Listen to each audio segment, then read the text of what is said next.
This episode of Fermented Adventure the Podcast features Wally Caraballo of Casa W Distillery. It was recorded on location at Casa W Distillery in Wyomissing, PA. Be sure to reach out to Wally and Casa W Distillery and let them know what you thought about the podcast. Cheers!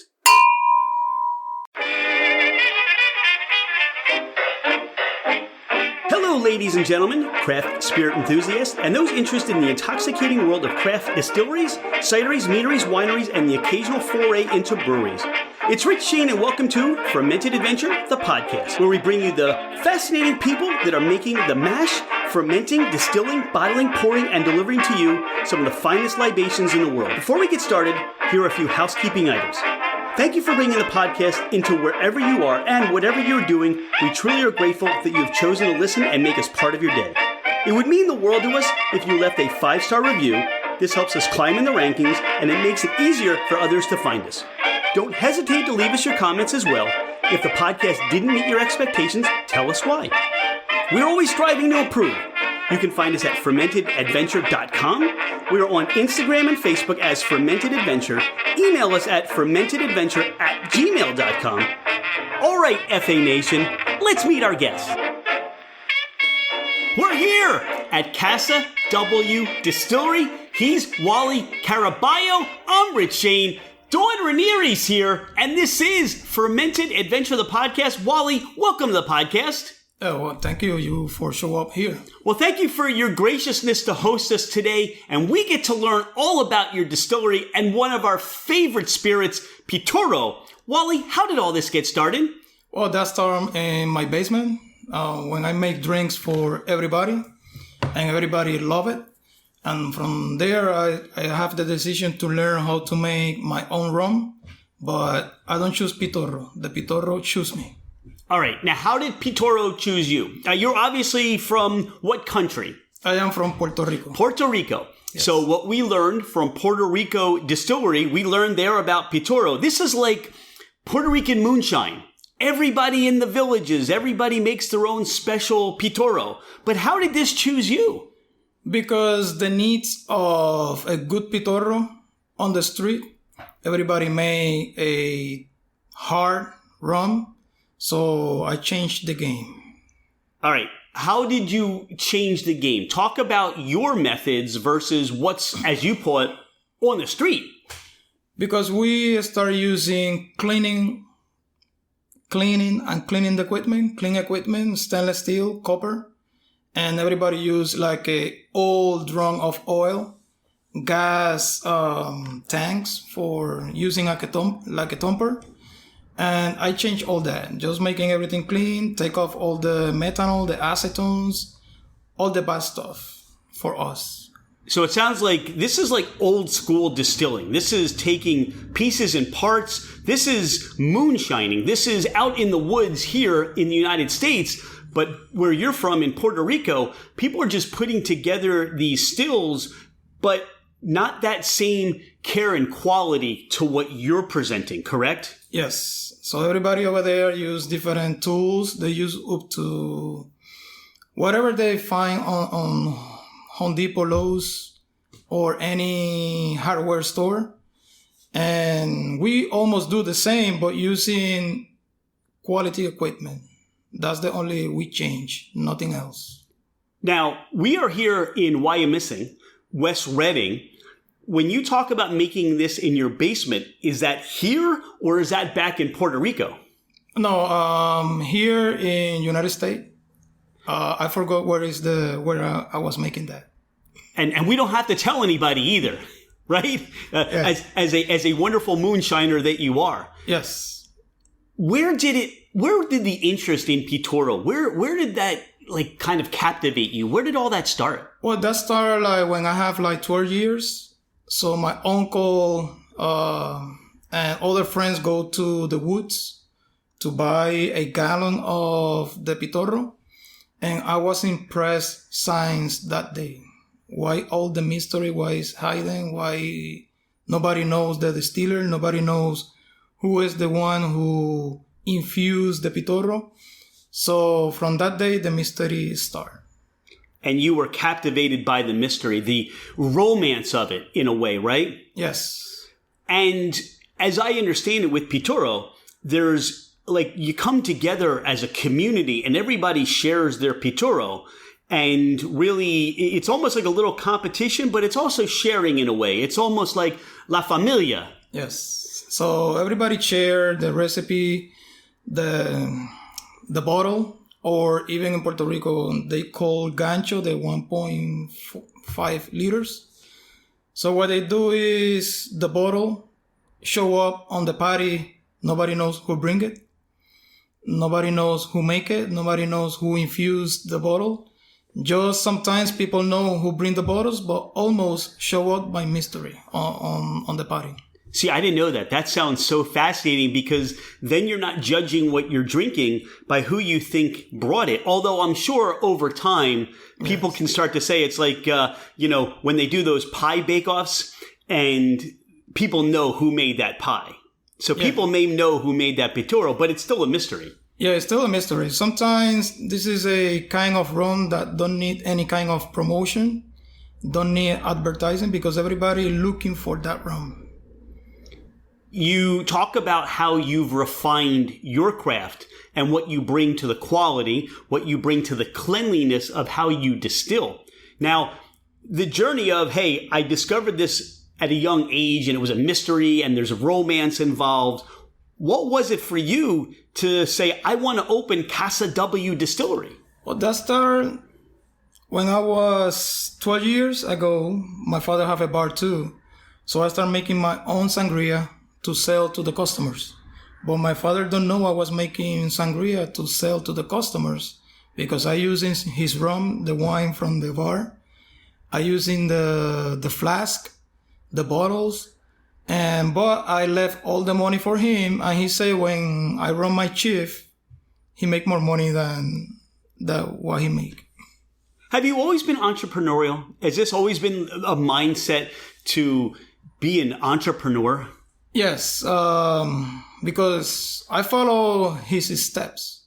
The only difference is he have the bar with license, and I want making the sangria without license, and always follow his steps. So he's really been an influence on you. Yes, I can. The only I can tell you is yes. Where was his bar? In Puerto Rico. In Puerto Rico. What was the name of the bar? The name was Wally. That was combination of name with my sister and all the brothers. Okay. And it was in the Playa Guayanilla.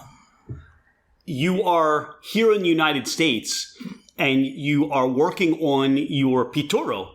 Where did the idea come from to open up this distillery and serve the masses that come and visit this area?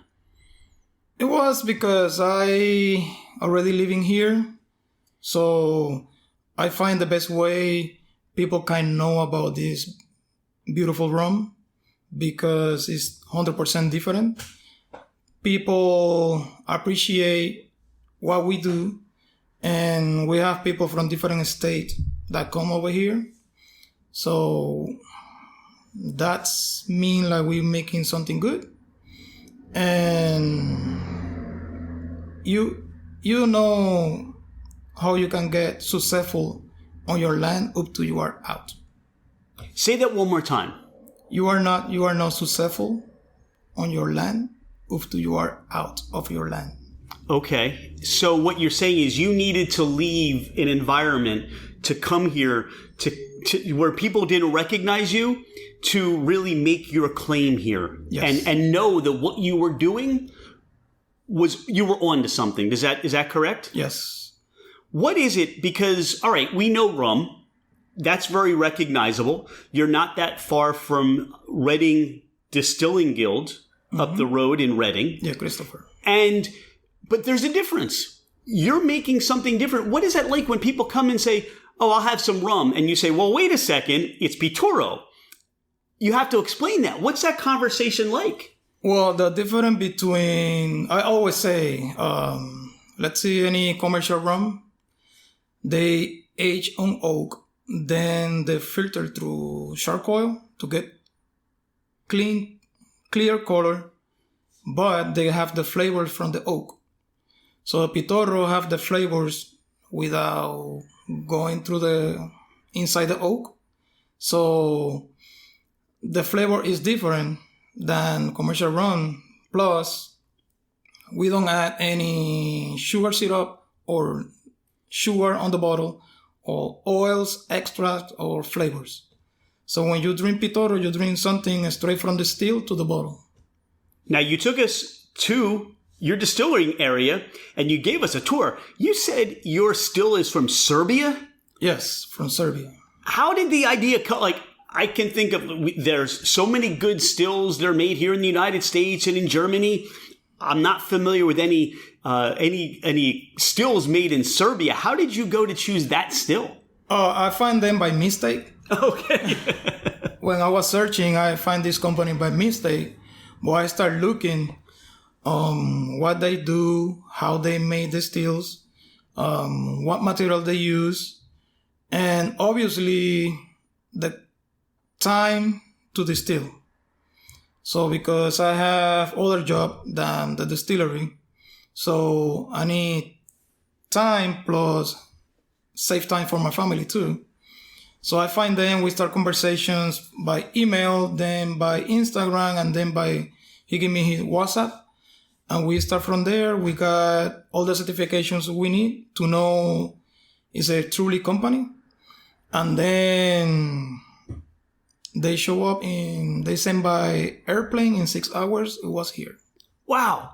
That must have been so exciting to see the boxes and the crates and that still that you'd been going back and forth with to just, it's here. To me, I'm thinking it's like Christmas morning for you. Oh, yeah. Well, it was early Christmas, but the more amazing was it custom made. We choose the stainless steel, we choose the copper, we choose the motor, and they make gas steels. We send to make electric. What was the reason why you chose electric over gas? Is it the facility and wanting to be safe? Yeah, the facility and fire codes. You know, this is a house. And you mentioned before we spoke on the podcast that this represents your home. That's why Casa W. Yes. This is a representation of your home in Puerto Rico. Yes, this tasting room is like an old home in Puerto Rico. You see the ceiling, the walls, the lights. It's like an old home in Puerto Rico. On a home on the mountains or can be on the beach. I like being on the beach. Oh, yeah. I mean, the mountains are okay, but I prefer the beach. Yeah. Dawn prefers the beach, too. Yeah, I mean, where I grew up on the beach, La Playa Guayanilla in Puerto Rico. So I was living then on the mountain, so I like both. With your still and understand your experience in making Pitorro, because you've been doing this for a long time from Puerto Rico to here. What was it like to start to develop your recipes, your builds, and working on this wonderful still you have today? Well, I start, in the beginning, we start choosing good materials. I mean, good molasses, not the molasses the animals eat. This is something we change. And the sugar, we don't use table sugar. We're using a cane juice dry sugar. And we also bring cane juice from Puerto Rico. So in the history, they start making Pitorro with molasses. Then other area of the island made the Pitorro with cane juice, squeeze the cane juice. But then the quality of the molasses changed. And the sugar companies start adding water to the molasses. That's why people start adding sugar.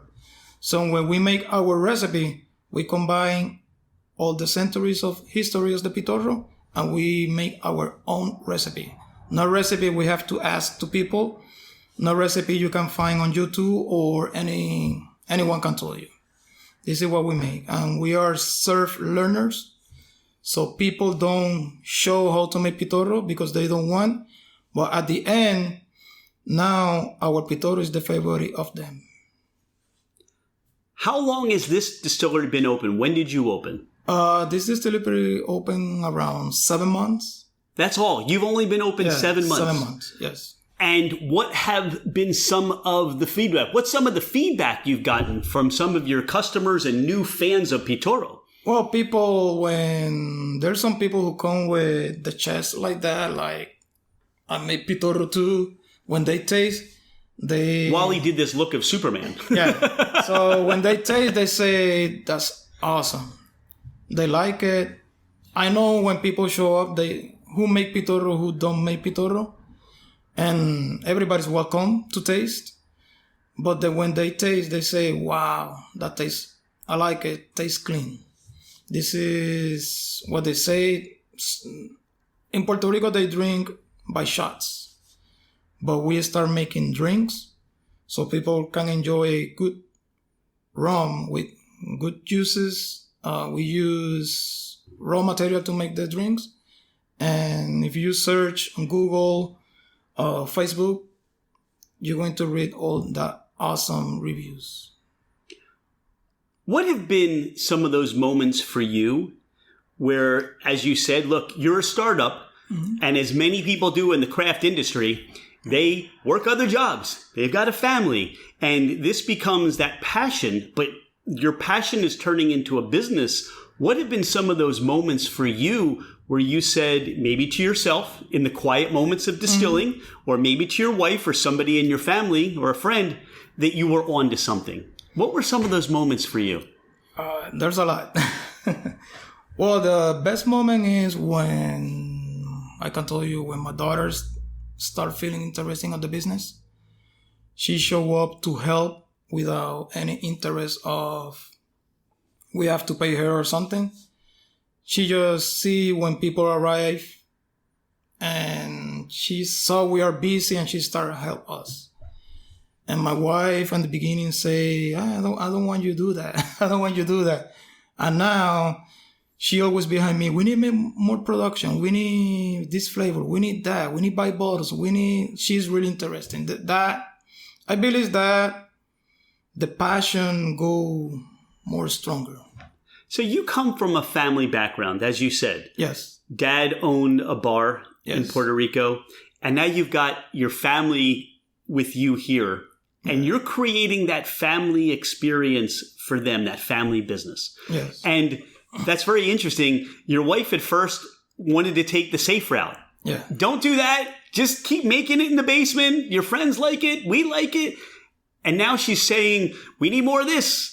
Make these flavors. She's become so on board. That must give you a lot more satisfaction because everybody's coming together to share this wonderful thing that you're all doing together. Yeah, now it's a family passion.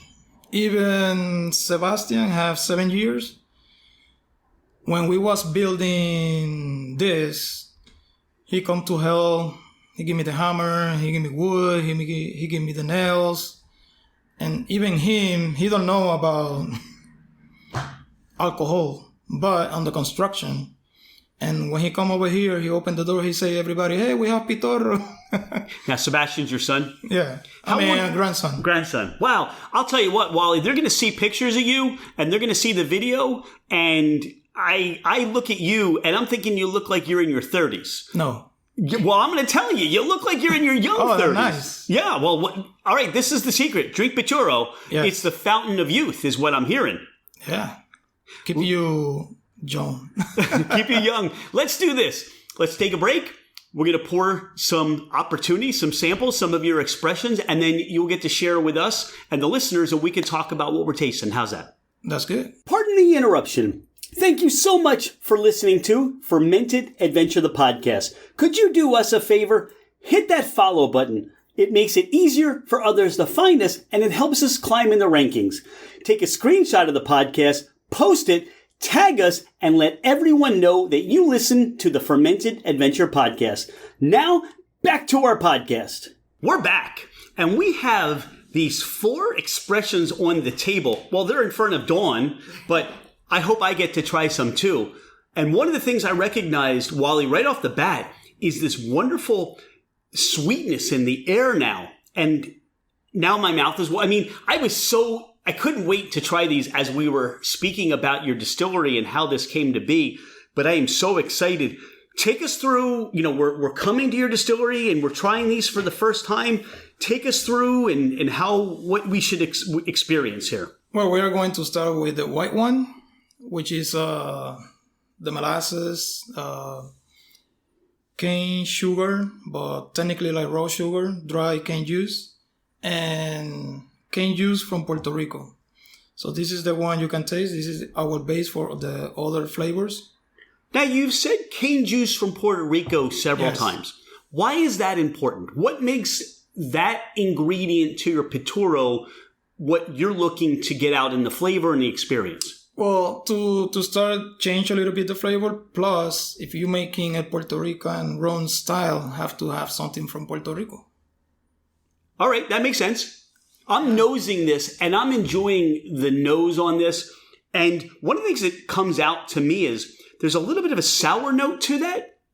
Now, you mentioned when you were doing the distilling and what you did that was so important. We talk about the heads and the tails. Yes. We talk about the acetate and the other components to get to the hearts. But there's something that you do or something you look at to make sure you're getting full of flavor and experience. And talk a little bit about that. When you make Pitorro have everything from the beginning through the end.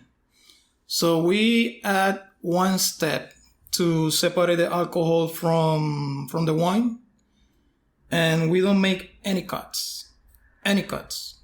So then we distill in Andrea, the still we bring from Serbia. And over there we separate the acetone and the methanol, but we keep all those flavors that make the Pitorro different than any rum. So your first distillation, you're bringing everything together. Yes. And you have a column still. It's a kind of like a hybrid column still that you're stripping on that second run. Yeah. And you got 3 plates there. So you're doing a stripping run, which is actually taking out the harmful components, but leaving it full of flavor. Is that what I understand? Yes. I'll tell you, there's like this juicy, citrusy, it's almost like a sour note, like a lemon, but there's also this wonderful sweetness to it where you get, I always say, I love the molasses, but I love the marshmallow component that comes out on the nose. Yeah. I'm curious to hear what Dawn's experience with that, because she always says more about the nose and she's always concerned about that. I'm always concerned. No, you just have a better nose and better taste buds than I do. So, for you, the first time you set this up and you started running this Blanco Pitorro, and you had, I mean, did it just, the hairs on the back of your neck stand up and say, wow, this is exactly what I was looking to make? Well, in the beginning, we have to work with the column steel because I never used one. I have to learn how to use it. And I call some distillery, but no one can tell me how to use it. So I have to learn again by myself how to use a column steel. But now we have set up to make our rum, and now we rum the steel with our eyes closed. Wally, there's such a wonderful creaminess to this. It's almost like a creamy oat, creamy almond consistency that... What's the proof on this? Because it is 100 proof. It's 100 proof. And the way you were expressing it earlier, I'm like, I don't know why I get this in my head. It's going to be like 151. And I'm just going to be breathing fire. Because it is, I mean, what I understand, and you can tell me if I'm wrong, is that this is, and I've said it before, this is a Puerto Rican moonshine. And people think moonshine, the proof is going to be higher. But what I find with this is it's such a warming sensation. Now, almost to the effect of, I know this doesn't taste like bourbon. It has no characteristic of a whiskey, but it has so many of those warming components in the mouthfeel. It really plays well with the sweetness of this rum, this Pitorro. This is the Blanco. This isn't your flavor. I could just sit here and sip this. Yeah, I have people who buy the Blanco just for drink with ice. They enjoy like that. I have last week a couple, they buy the Blanco for a Christmas gift, but they drink it and they come back for 2 more because they like it. I almost said, where we were talking about this almost having that whiskey component. So I know this is almost like a white dog. And I again, I'm coming back to this Tennessee, this Lincoln County method where you get the charcoal nature, the toasty roasted nature of this. And there's no barrel that went into this. No. But it's got all those wonderful marshmallowy, sweety, there's a little bit of sour component to this, and it's juicy and it's creamy. That's the way I'm enjoying this. The marshmallow too. That's what really stands out. But that's why this is part of the combination of the three ingredients in three specific way to do it, three specific way to mix. That's all the one. The time we give to mix, we mix each batch with time, a specific time. Also, we using baking yeast. We don't use in distillery yeast because Pitorro was made with baking yeast. So I believe the baking yeast gives that sweetness on the Pitorro. Also, we can use turbo if we want. We have the same flavor. Some people say that's not possible, but if you know what you do, you can make almost the same with using a little bit of other stuff.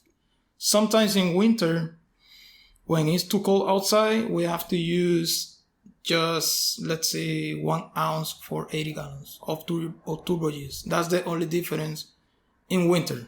Summer, just baking yeast. With this wonderful Pitorro, there are not a lot of distillers making it. There are not a lot of distillers who have heard of it before. And the public, for Dawn and I, this is something we get to benefit. And I was thinking to myself, La Fricatona, they were the ones that introduced us to you. They were guests on the podcast last week as this airs. They're a food truck, but they're more than a food truck. What they do is, I think, they're craft Puerto Rican family recipes. You are craft Puerto Rican family recipes. And what I'm seeing with just this wonderful development in our society, in the United States, we've seen the basic Mexican food. We've seen the basic foods that everybody can go to those chain restaurants and get. And then you find these little gems, right? These little hidden... I didn't even know this existed anymore. I mean, I should get a bumper sticker on the back of my car that's, I'm going to get two of them. I'm going to get one that says, I break for mofongo. And I'm going to get the other one that says, I break for Pitorro. Yes. Because to not have this and to find that this is becoming such a wonderful craft. And as we talked about in the beginning of the podcast, this is something that communities come together. And somebody will put this, what'd you call it? A gaucho? No, not a gaucho. Gancho. A gancho. They'll put it on the table and walk away. Yes. And then everybody gets to experience this secret, wonderful thing, or then they know which ones not to go back to because they didn't like it. But this is part of the fabric of where we are now.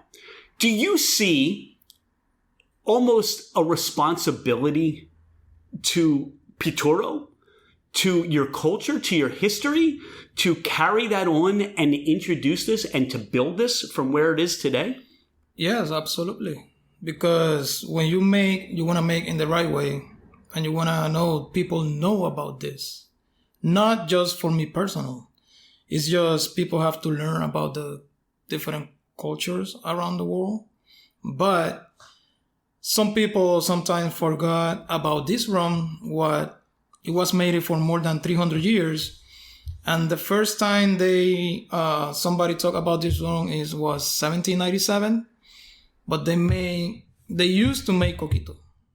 And that show up in a book in Paris, not in Puerto Rico. The guy go to visit Puerto Rico and he make a description of what he drink. He say it was inside the coconut, they pour the local rum, which is Pitorro, with spices and have the coconut flavor natural, not artificial flavors from that day. So this is the first time people can know about Pitorro. But if you want to see that book, you have to go to Paris to read that. So coquito is a very popular drink right now for the holidays. As I understand, this is what families would make and celebrate during the holidays. Yes. And coquito was something that was introduced to me just a couple of years ago. And the fun part of what you just said is there's so many different recipes for coquito. And everybody has their own little spice that they put in and all those things. So do you make a coquito as well? Yeah, we make coquito with Pitorro, but it was sold out the same day. And the secret to make a good coquito is don't use evaporated milk, don't use eggs, and you have to use Pitorro if you want to make a good flavor of coquito. That's the secret. That's not a secret. This is something from 1797. If people learn the history, they're going to find the truth. I did not know that the history that you just talked about with Pitorro. Mm-hmm. And what happens is, with anything, things get lost. Prohibition happens. We lose things. Things become just nobody talks about it anymore. You can't get it. When you were speaking to that, I almost thought about here in Pennsylvania, Rose and Rye and Laurel Fields and the Fields Foundation and what they're doing with the distilleries to bring back Rose and Rye and Stolen Wolf and Liberty Pole and all these other distilleries that are now distilling with rosin or continuing the tradition with rosin. And that's what you're doing at Pitorro. You're bringing back something that was before. You didn't know about it, but this is now. And this is what we're doing today. And it's interesting to me how something like that can get lost. And almost to the, if your families did not continue the tradition, it's something that could get lost forever. Yeah. Other thing is about the Pitorro. Pitorro was drink straight. The first flavor is a mystery for some people, but after I do my PhD in Pitorro, the first flavor was with anisette. They call chichaito. That means, I can say a bad word. Say a bad word. Little fuck. Okay. So, with your accent, nobody knows what that means. So that's what. Say that. What's the name of the anise? With the anise, they mix because the woman can drink it with the husband. Chichaito. Okay, chichaito. So Absinthia Vermouth. She might be interested in this for her new absinthe line. That would be fascinating. So that was the first Pitorro where they added flavor to it? Yes, because in the past, just men drink the Pitorro. It was too strong. The women don't want to drink. But there's some ones that are 4x4. They can drink it. Okay. But then other men want to drink with the wife. They add anise flavor to it. But they call chichaito because then they finish like having sex, a lot of kids. Okay. That was the name come, chichaito. So warning to those that start drinking Pitorro that are looking to start a family, this could very well help motivate that. Yes. From what you're saying. Yeah. What's our next expression we're going to try? Well, we have our passion fruit. It's made 100% with passion fruit. Won't have any syrups, artificial flavors, or flavor add. Now, the process of flavoring Pitorro is you're steeping. It's almost like putting a big tea bag into the Blanco. Am I right? Yeah. And then you allow this to add flavor over time. You're tasting it here and there till you get to that place where you say, this is exactly what I want it to be. Yeah, this is what we do. The passion fruit does not lose any character. In fact, it's front and center. And a lot of times you could drink something like a flavored vodka, or as you pointed out, some people will flavor rums, and even things like flavored whiskeys. This more transfers into passion fruit, and then you get the essence from the proof that allows you to still know that this is a rum. Yeah. This is earthy, and I feel like I'm transported into some tropical beach somewhere to just nose this. Well, I tried it, and I know now I'm not going to get any back that I just gave it to Dawn. So, now was this the second flavor? Yeah. The second expression that you did? Was this your wife saying you had to do this, or was this an idea for you? No, because I know you told me she now tells you everything to do now. Yeah, we have the idea to infuse the passion fruit, but we changed some techniques to give this expression. And she worked with me. Her work is be a hater with me, because I told her, you have to be 100% honest. If you don't like it, you let me know. And like that. So did you say her job is to be a hater? My wife. Right. No, but is that her job to be a hater? Yes, because she have to tell me the truth. Okay. Don't get any ideas, Don. I'll tell you, this in itself, there are a lot of companies that are doing these ready-to-drink cocktails. And some are good, some are great, some not so much, because they feel like they've got to be part of the crowd. They're doing it, we need to do it. Customers are coming in, they want to know, do you have any ready-to-drink cocktails? So they need to start to have something. This in itself is a ready-to-drink cocktail. I could certainly see opening up a can. Now, I'm sure the proof does not make it a good... this is 100 proof. No, that one is 70 proof. Oh, shoo! Okay, all right, we're there. We're almost there. We make a balance between the rum and the passion fruit. If we make 100 proof, you're going to feel the rum sweet. That's why I get all passion fruit and very little rum, because it's all proof down, and the passion fruit just comes so through. That's why we make 70 proof, 35%. Because we want people feel the passion fruit and the perfect balance with the rum. So it's still, to be a flavored rum, still high proof, because the other ones are 20, 15. So we made 35 to keep the perfect balance. Wally, that's delicious. Like I said, I know you had mentioned that you're dog friendly.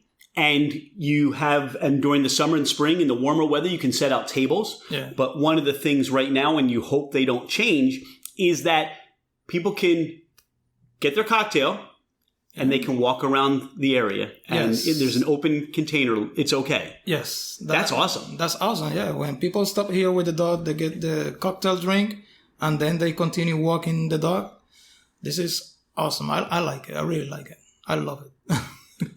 Come and grab your pregame cocktail before the Phillies play, and then you're all set. Yeah, you're ready to watch.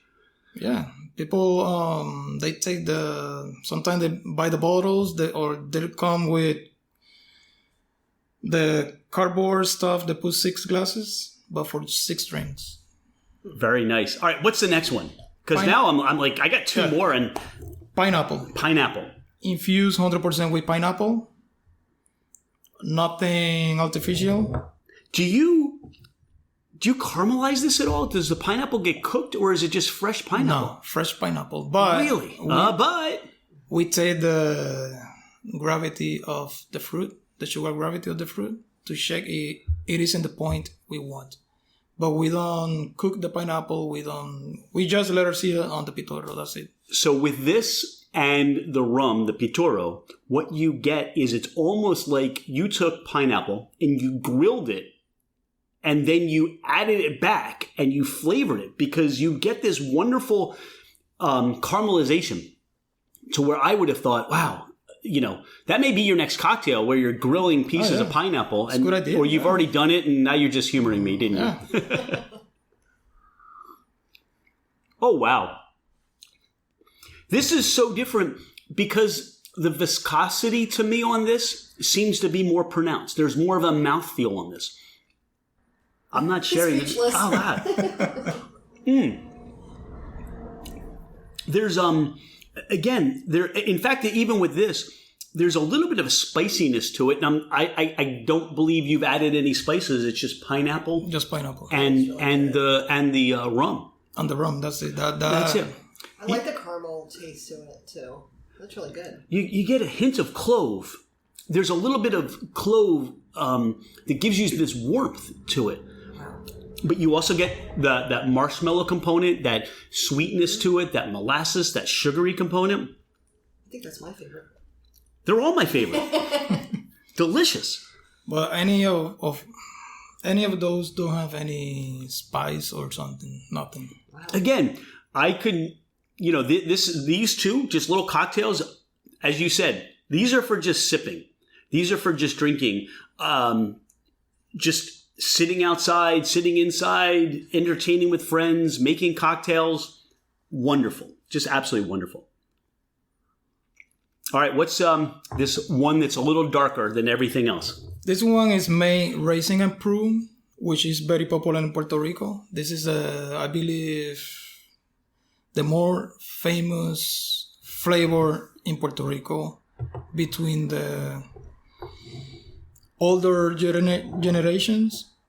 So we made both our own style. We add cinnamon, we add cloves, vanilla bean, and a little bit of anise star.